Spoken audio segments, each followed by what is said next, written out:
The senator from Texas. My colleague from Connecticut just said that they were being tough on China. As I explained, this bill is not being tough on China.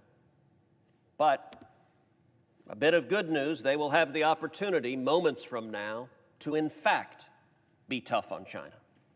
I've introduced roughly a dozen separate pieces of legislation designed to do exactly that, to stand up to the Chinese Communist government. And I'm glad also to see my Democratic colleagues discovering the human rights travesties that are playing out in China. Look, my family knows the oppression of communist governments.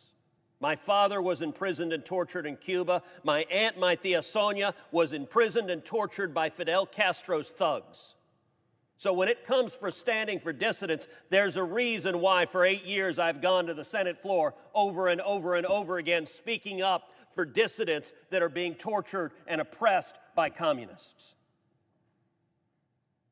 And here's a chance for the Democrats to join us in that regard. 2 separate bills that I've introduced that I'm going to discuss. The first is a bill called the Script Act. For years, we have known that China's surveillance state and censorship practices are used to maintain its human rights violations. And what this devastating pandemic has shown us is that China's surveillance state and its censorship practices are also a profound threat to our national security, to our public health, and to our public debate, as the Chinese government hid information about the COVID-19 pandemic that began in Wuhan, China, hid it for months on end, and allowed millions across the globe to be threatened, their lives and health and safety to be threatened. And in addition to their espionage activities, the Chinese Communist Party invests billions into spreading propaganda, even using American media outlets, telecommunication infrastructure, movies, and sports teams to spread their propaganda, from buying media outlets so that they broadcast propaganda into America, to coercing Hollywood studios and sports leagues to self-censor by threatening to cut off access to one of the world's largest markets. The Chinese Communist Party spends billions and billions of dollars to mislead Americans about China and to try to shape what we see, what we hear, and think. All of these activities are part of China's whole-of-state approach to amass influence around the world through information warfare. And we need to stand together to stop it. That's why I will be momentarily asking for unanimous consent on the Script Act, which would cut off Hollywood studios from the assistance they currently receive from the U.S. federal government if those studios allow the Chinese Communist government to censor what they're producing.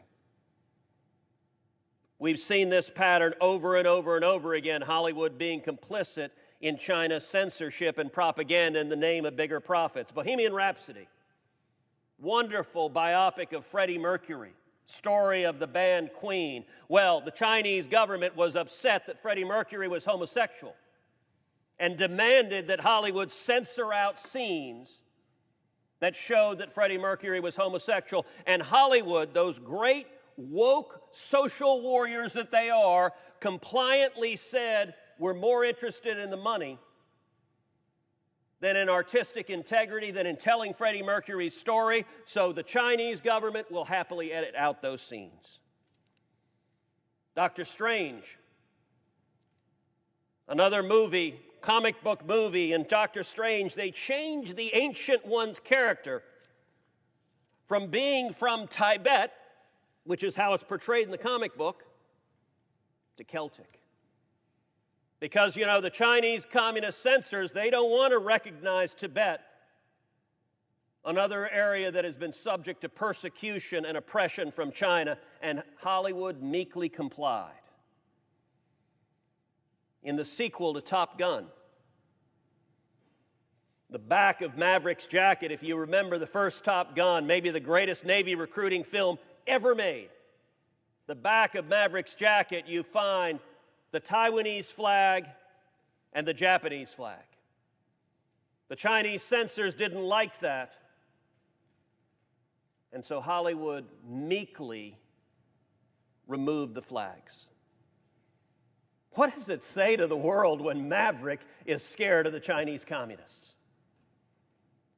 And I would point out, unfortunately, the Chinese censorship is being carried out by Hollywood billionaires who are getting richer in the process. In recent days, it's been reported that one of Joe Biden's top potential choices to be ambassador to China is the former CEO of Disney, who happens to be a major Democratic donor. Disney just came out with the movie Mulan. In the movie Mulan, which the director described as, quote, a love letter to China. Well, this love letter wasn't subtle, because right in the credits at the end of Mulan, they thank the oppressive government forces who are running concentration camps right now with over 1 million Uyghurs imprisoned. Disney gleefully thanked the jackbooted thugs that are carrying out torture and murder, and apparently the leader of that effort is one of the top candidates to be America's ambassador to China. Well, the senator from Illinois, the senator from Connecticut said, we need to stand with people who are oppressed. I agree. Look, Hollywood could say whatever they want, but there's no reason the federal government should facilitate their censorship on behalf of the Chinese communists. And the Script Act simply says if you're going to let the Chinese communists censor your movies, you're not going to get access to the jet planes and to the ships and all the different materiel of the federal government that is used in movies. Moments ago, the senator from Connecticut said they want to be tough on China. Well, we're about to see how tough they are on China.